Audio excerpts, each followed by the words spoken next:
I'm not going to allow no one, and you must not allow no one to live into your head rent free. Why are you allowing Satan to live in your head and your heart rent free?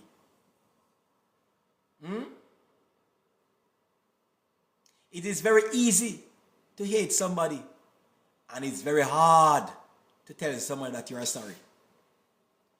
Let me repeat myself. It's very easy. It's very easy to tell somebody your evil mind. And it's very hard for some of you to say, I'm sorry. You who are looking at me, it's very hard to say, I'm sorry. Huh?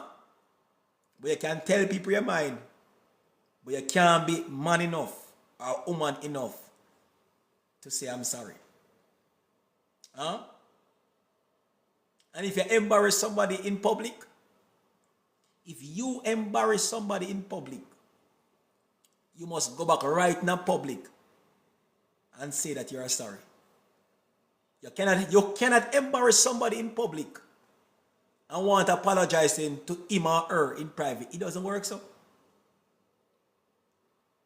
If you embarrass somebody in public, if you want that person to get completely healing, you go back in public and apologize.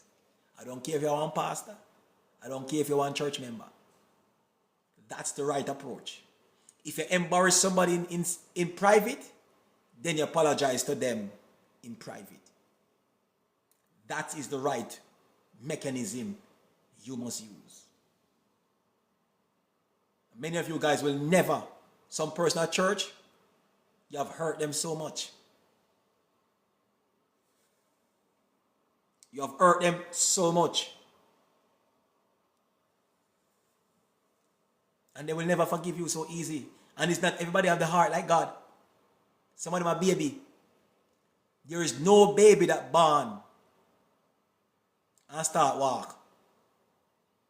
There is no child that just born and start creep. They must get local strength in their body and pass a certain age before they can start creep, before they can start walk. But at the same baby. So the baby go through stages. And the same thing I'm saying to you. If you embarrass somebody in a public, it is, if you really want that person to give you, you must apologize back to them in public. If you do somebody wrong in public, apologize to him or her in public. Because when you was embarrassing the individual in public, you're not only embarrassing the person in public, but you also have several witnesses to witness your dirty behaviors. So it's good when you apologize back in public. You have good people now listening to the apology that you have given in public. And don't say it in a hungry manner. You cannot apologize to somebody in public and behaving like a them hurt you. You hurt them. Do it with a sincere heart and tone down your volume. You cannot apologize to somebody in public in an aggressive way. It doesn't work that way there. Soften down your tone. Turn down the volume. Like when food are cooked in a pot, or food in or rice in a pot, you have to turn down the gas stove. You have to turn down the gas stove off of the rice. You cannot have the high flame under the rice when the rice actually soon cooked. You have to turn on the gas. Same thing. When you're apologizing to somebody, turn on the volume. Turn on the local gas. Turn on the local hunger tantrum. Turn down the local moodiness that you have. And look into the mirror.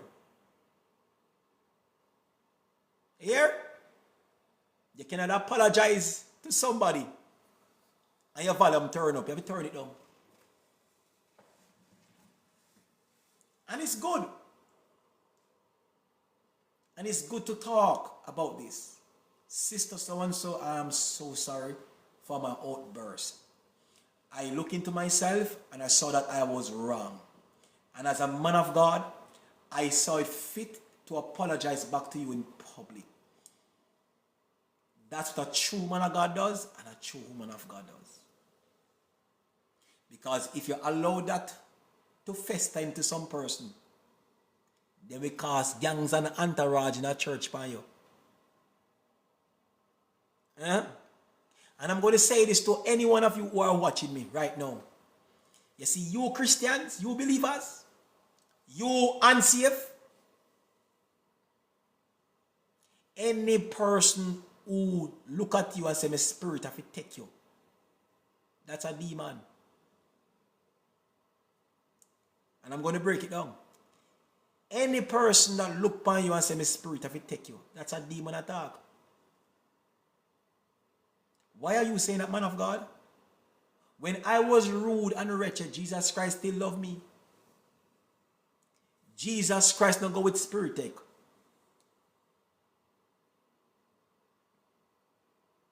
Jesus Christ no work with moodiness.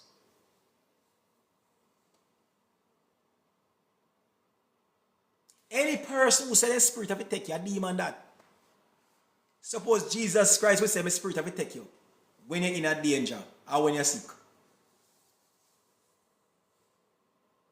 Suppose Jesus Christ must look on you and say, my spirit of it take you before we can get a breakthrough here. Huh?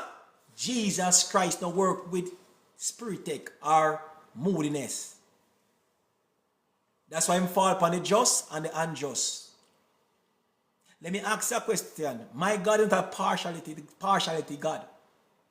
You notice that when he's falling the rain, when the rain is falling, or the snow is falling, it fall upon the wicked and it fall upon the just. It fall upon everybody. He's not partial. You don't spirit take individual, because when you begin to spirit take, you begin to judge the individual. Because that person could be an angel sent by God.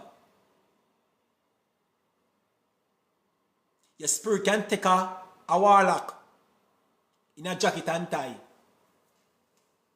But the one that your spirit supposed to connected to could be a poor man. That could be a savior last night or this morning. Be very careful, Christian. God no work with moodiness. You hear? He no work with moodiness.